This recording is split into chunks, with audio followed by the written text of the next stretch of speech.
गोर लगै छी, अपने सबके मिथिला संस्कार पर स्वागत करै छी। देखै छी दुनिया में केहन भेल छै, किनको पुत्र के, किनको पति के, किनको केकरो कतेक लोक मरि गेलैया।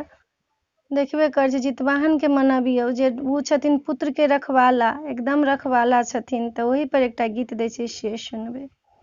कौने कसूर हम के जे केलौं यौ जितवाहन बाबा, दुनिया पकड़ै छी अन्याय यौ जितवाहन बाबा। कौने कसूर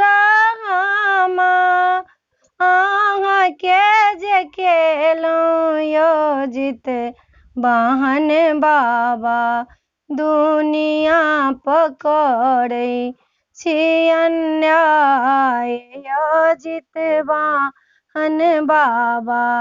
एक दिस माय काने, एक दिस बेटी यौ जितवाहन बाबा, एक दिस काने कुल परिवार यौ जितवाहन बाबा।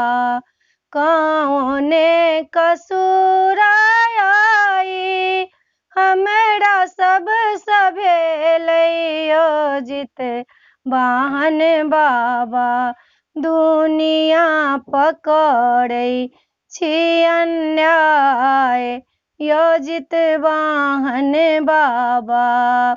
कोन पर कोप अयलै, कोन आयल बीमारी यौ जितवाहन बाबा, सबके जे मारी कऽ भगाऊ यौ जितवाहन बाबा, सबके जे मारी कऽ भगाऊ यौ जितवाहन बाबा।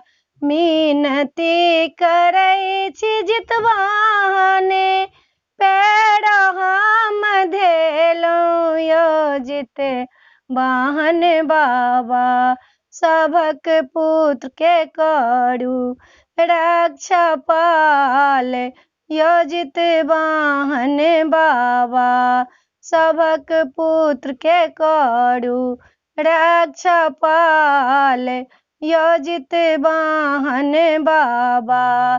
खरी तेल चूड़ा दही अहीं के चढ़ेबै यौ जितवाहन बाबा, सभक पुत्र के करू रक्षापाल यौ जितवाहन बाबा।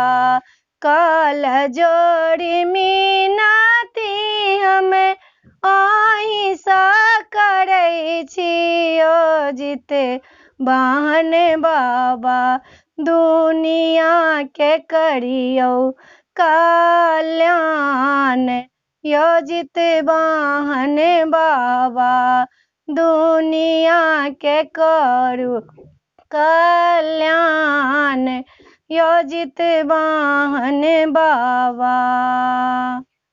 वीडियो में अच्छा लग अपने सबके नीक लागत तऽ चैनल के सब्सक्राइब करऽ नहीं बिसरबै, जरूर सब्सक्राइब करबै, लाइक करबै, कहबै जरूर, बिसरबै नहीं। जय मिथिला, जय माता जी।